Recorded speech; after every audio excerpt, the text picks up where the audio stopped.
السلام علیکم ورحمۃ اللہ وبرکاتہ۔ اعوذ باللہ من الشیطان الرجیم، بسم اللہ الرحمن الرحیم۔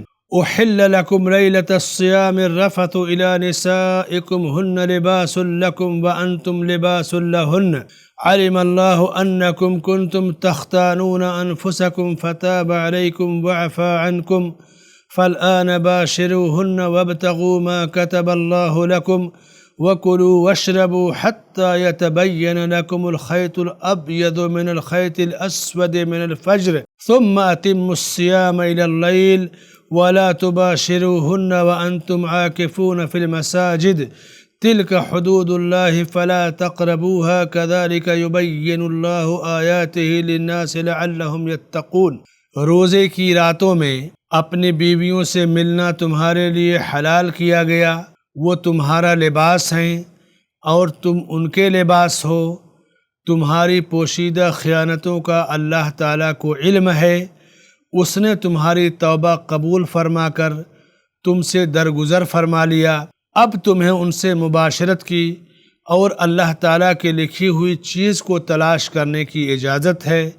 تم کھاتے پیتے رہو یہاں تک کہ صبح کا سفید دھاگا سیاہ دھاگے سے ظاہر ہو جائے، پھر رات تک روزے کو پورا کرو اور عورتوں سے اس وقت مباشرت نہ کرو جب تم مسجدوں میں اعتکاف میں ہو۔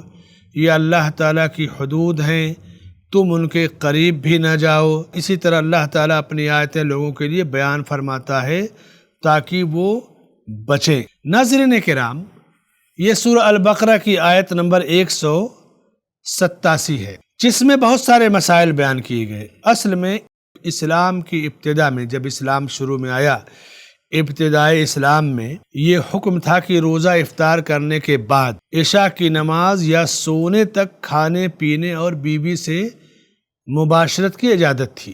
سونے کے بعد ان میں سے کوئی کام نہ کھا پی سکتے تھے، نہ بیوی سے مباشرت یا ہم بستری کر سکتے تھے۔ دن بھر رکے ہیں اور افطار سے لے کے سونے تک اجازت ہے، پھر سو گئے تو پھر پابندی۔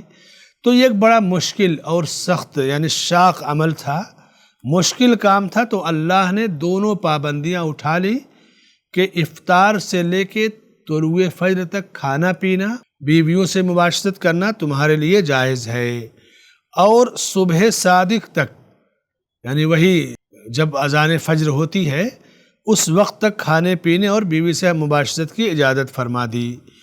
الخیط الابیض سے مراد صبح صادق ہے اور الخیط الابیض اسود سے مراد رات ہے۔ اور پھر اس سے یہ بھی ثابت ہو گیا کہ حالت جنابت میں، جیسے کوئی آدمی رات کو بیوی سے ہم بستری کیا یا سویا اور احتلام ہو گیا، منی خارج ہو گئی اور اٹھا تو سحری کا وقت قریب ہے، غسل کرنے جائے گا تو سحری کا وقت نکل جائے گا، تو وہ سحری کر لے، غسل کی ضرورت ہے، اس کے باوجود سحری کر لے اور اس کے بعد روزہ رکھ لے، اور پھر نماز سے پہلے وہ غسل کر کے نماز پڑھنے چلا جائے گا۔ اور روزہ افطار کرنے میں آدمی کو جلدی کرنا چاہیے، دیر نہیں کرنا چاہیے۔ اور پھر بتائے کہ اعتکاف کی حالت میں بیویوں سے ہم بستری نہ کرو، تمہارے لیے بیویاں اعتکاف کی حالت میں جائز نہیں ہے، حلال نہیں ہے، اور اعتکاف مسجد میں ہی ہوگا۔ تو یہ چند مسائل جو ہے اس آیت کے اندر سورہ البقرہ کی اس آیت میں بیان کیے گئے، آیت نمبر 187 میں۔ ایک مرد کا لباس ایک عورت ہوتی ہے، ایک عورت کا لباس ایک مرد ہوتا ہے۔ اللہ نے دونوں کو ایک دوسرے کا لباس قرار دیا۔ لباس کیا ہے؟ لباس سے آدمی اپنا جسم ڈھانکتا ہے، جسم کی وہ چیزیں جو ڈھانکنے کی ہیں، ستر کی ہیں، ستر پوشی کرتا ہے، جسم کا عیب چھپ جاتا ہے لباس سے۔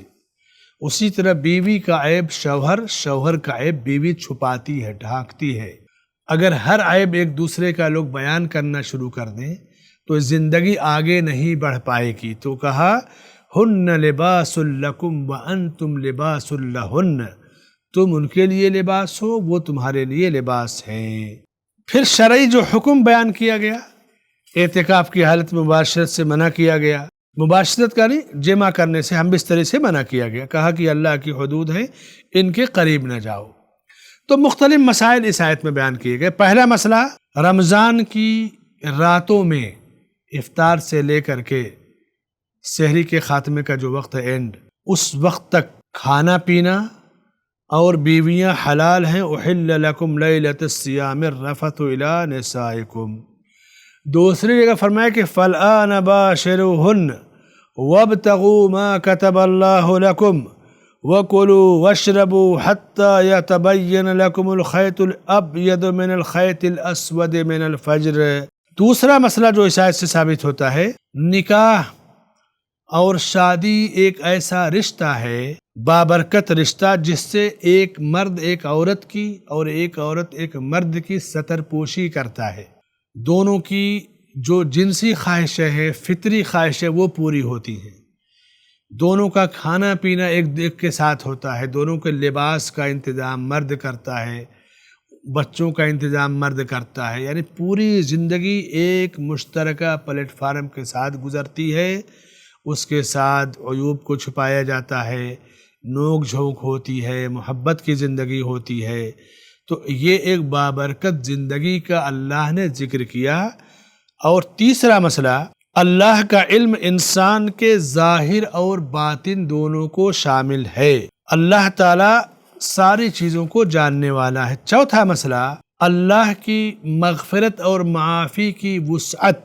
بندہ جب توبہ کرتا ہے تو اللہ بندے کی توبہ کو قبول کرتا ہے. پانچواں مسئلہ، انسان جب نکاح کرتا ہے تو نکاح سے بہتر کوئی رشتہ نہیں ہے باہمی محبت کا. یہ جو مارکیٹ میں چل رہا ہے، بوائے فرینڈ، گرل فرینڈ اور پارٹنر، یہ سب فضول چیزیں، بے حیائی اور بدکاری کا راستہ ہے. اس کو یوں سمجھ لیں، اس کے برا ہونے کے لیے کیا کوئی آدمی اپنی ماں کے بارے میں سوچے گا کہ یہ کسی کی گرل فرینڈ بن کے رہے، یا اپنی بیوی یا بہن کے بارے میں سوچے گا کہ اس کا کوئی بوائے فرینڈ ہو؟ بس اتنے سے سمجھ لیجیے یہ ایک بے حیائی ہے جو آزادی کے نام پر ہمارے سماج میں داخل کی گئی. اس سے ہمیں بچنا چاہیے. اب تو غیر مسلم نوجوان لڑکے خوبصورت چھوٹی چھوٹی داڑھی رکھ کر کے، شکل مسلمانوں کی جیسی بنا کر کے مسلمان بیٹیوں پر حملہ کرتے ہیں، ان کو اپنے محبت کے جال میں پھنسانا، پھر ان سے کورٹ میرج کرنا، ایک یا دو بچوں کے بعد انہیں لات مار کے بھگا دینا. مقصد پہلے سے ہوتا ہے کہ مسلمانوں کے اندر غیر مسلموں کا نطفہ آئے اور ان کی آنے والی نسل غیر مسلم ہو، غیر مسلم اولاد ہو. لیکن بیٹیاں ہماری نہیں سمجھتی، بچیاں بہنیں نہیں سمجھتی، پیار یا محبت کے چنگل میں آ کر کے اور پھر پوری زندگی اپنی بھی تباہ کرتی ہیں، خاندان اور والدین کا نام بھی برباد کرتی ہیں. چھٹا مسئلہ، رمضان کی راتوں میں کھانے پینے اور بیویوں سے ہم بستر کی اجازت. ساتواں مسئلہ، حالت جنابت میں بندہ سحری کر سکتا ہے، سحری کر لے اور پھر بعد میں وہ غسل کر کے فجر کی نماز پڑھے گا.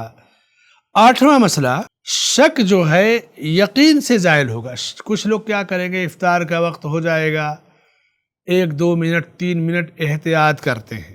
احتیاط نہیں کرنا چاہیے. اگر آپ کو یقین ہے کہ سورج ڈوب گیا تو ثم اتم الصیام الی اللیل، رات کے آنے تک روزہ پورا کرو. رات داخل ہو گئی، روزہ ختم، افطار کر لو. شک یا شبہے کی ضرورت نہیں ہے. نوواں مسئلہ، جب تک سورج ڈوبنے کا یقین نہ ہو جائے افطار نہ کرے. اب تو آپ کے سامنے کیلنڈر ہے، مساجد کی اذان ہے، لیکن صحرا میں ہو، میدان میں ہو تو سورج ڈوبنے کا یقین حاصل کرنا ضروری ہے. 10واں مسئلہ، اعتکاف کی مشروعیت. اعتکاف کیا ہے؟ دنیا سے الگ ہو کر کے بندہ اللہ کے لیے اپنے آپ کو خاص کر دے. 11واں مسئلہ، اعتکاف گھر میں نہیں کیا جاتا ہے. اعتکاف صرف مسجد میں، وَأَنْتُمْ عَاكِفُونَ فِي الْمَسَاجِدِ، مسجدوں میں ہی اعتکاف کیا جائے گا. بہت ساری جگہوں پہ عورتیں اپنے گھروں میں اعتکاف کرتی ہیں، جو کہ درست نہیں ہے. اعتکاف صرف مسجد میں کیا جائے گا. عورتیں بھی مسجد میں ہی کریں گی، لیکن اس مسجد میں جس میں ان کا اسپیشل انتظام ہو. انتظام نہ ہو، فتنے کا خوف ہے تو ان پر اعتکاف ہی نہیں ہے. حرمین شریفین میں خواتین کا الگ انتظام ہوتا ہے، وہ اعتکاف کرتی ہیں. گھر میں اعتکاف نہیں ہوتا ہے. بعض لوگ ہمارے ملک میں، ہندوستان میں، یہ مسئلہ بیان کرتے ہوئے پھریں گے کہ اعتکاف تو صرف 3 مسجدوں میں ہے۔ ان کی دلیل ایک حدیث ہے، اللہ کے نبی صلی اللہ علیہ وسلم کا فرمان بیان کریں گے کہ لا اعتکاف الا فی المساجد الثلاثہ، اعتکاف صرف 3 مسجدوں میں ہے، مسجد حرام، مسجد نبوی اور مسجد اقصی۔ اہل علم نے اس حدیث کو ضعیف کہا۔ اس حدیث امام بیہقی نے مصنف ابن شیبہ میں، مصنف عبدالرزاق وغیرہ میں ذکر ہے، طبرانی وغیرہ میں، لیکن یہ حدیث سند کے لحاظ سے درست نہیں ہے۔ فقہا اور اہل علم نے لکھا، علامہ محمد بن صالح العثیمین رحمۃ اللہ علیہ کہتے ہیں کہ اگر اس کو صحیح کوئی ثابت بھی کر دے، مان بھی لو، تو اس سے مراد یہی ہے کہ مکمل اعتکاف جو ان مسجدوں میں اجر کا حاصل ہوگا وہ دوسری مسجدوں میں نہیں ہوگا، لیکن اعتکاف جو کافی ہے وہ کہیں بھی کسی بھی مسجد میں کر سکتے ہیں۔ اور قرآن میں جمع کا صیغہ استعمال کیا گیا، وَلَا تُبَاشِرُوهُنَّ وَأَنْتُمْ عَاكِفُونَ فِي الْمَسَاجِدِ، تم مسجدوں میں جب اعتکاف کرو تو عورتوں سے مباشرت نہ کرو۔ اس وقت جب یہ آیت اتری تھی تو مسلمانوں کے قبضے میں صرف مسجد نبوی تھی، مسجد اقصی بھی نہیں تھی، مسجد حرام بھی نہیں تھی، ایک ہی مسجد تھی، لیکن جمع کا صیغہ استعمال کیا گیا۔ معلوم یہ ہوا کہ اللہ جانتا ہے کہ اعتکاف کسی بھی مسجد میں کیا جائے گا، اور جو لوگ سختی کرتے ہیں، پابندی لگاتے ہیں، ان کو اللہ سے ڈرنا چاہیے۔ جب کوئی چیز صحیح سند سے نہ ثابت ہو تو اس پر زور زبردستی نہیں کرنا چاہیے، یا کسی عالم یا مفتی کی تحقیق میں صحیح بھی ہو تو تحقیق بیان کر کے ہٹ جانا چاہیے، تحقیق کو تھوپنا نہیں چاہیے، روب یا دھوس نہیں جمانا چاہیے، اللہ سے ڈرنا چاہیے۔ یہ ایمان، تقوی، عمل اور عبادت کا معاملہ ہے، اس میں جتنا زیادہ بندے کے اندر ایمان و تقوی ہوگا اتنا ہی زیادہ خیر ہوگا۔ 12واں مسئلہ، اگر کوئی حالت اعتکاف میں بیوی سے ہم بستری کر لے تو اس کا اعتکاف باطل ہو جائے گا۔ 13واں مسئلہ، اعتکاف ایک عبادت ہے، کب کیا جائے گا؟ اللہ کے رسول صلی اللہ علیہ وسلم رمضان کے آخری عشرے میں اعتکاف کرتے۔ جو سال آپ کی زندگی کا آخری رمضان تھا اس سال آپ نے 20 دن کا اعتکاف کیا، باقی دنوں میں آخری عشرے میں اعتکاف کیا کرتے تھے۔ 14واں مسئلہ، تلک حدود اللہ، اللہ کی حدود سے تجاوز نہیں کرنا چاہیے۔ اللہ نے جو پابندی عائد کر دی، جیسے معتکف حالت اعتکاف میں بیوی سے ہم بستری نہیں کرے گا، بلا ضرورت باہر نہیں نکلے گا، فضول گفتگو نہیں کرے گا، پابندی کرنا چاہیے ساری چیزوں کی۔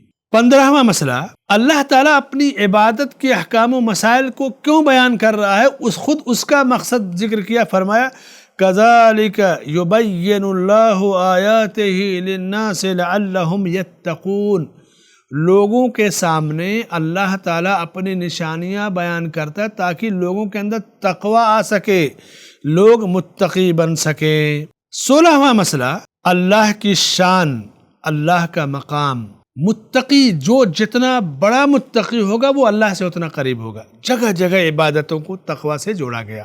فرمایا ان اکرمکم عند اللہ اتقاکم، تم میں کا اللہ کے نزدیک بڑا اور بزرگ و برتر وہ ہے جو صاحب تقوی ہو، متقی ہو۔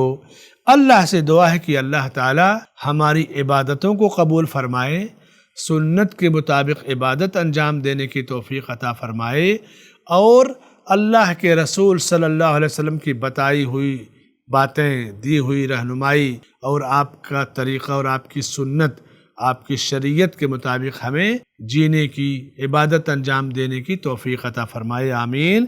وصلی اللہ علی نبینا محمد وعلی آلہ وصحبہ اجمعین۔ ناظرین کرام، ہمارے ساتھ جڑے رہنے کا بہت بہت شکریہ۔ آپ انتظار کیجئے، انشاءاللہ عنقریب اگلی مجلس میں سورہ البقرہ کی آیت نمبر 188 کے ساتھ حاضری ہوگی، جس میں اللہ نے باہمی جو ایک دوسرے کا مال ہڑپ کر کے کھاتے ہیں اس مسئلے کو بیان کیا کہ اس سے بچنا چاہیے۔ جب تک کے لیے اجازت دیجیے، والسلام علیکم ورحمۃ اللہ وبرکاتہ۔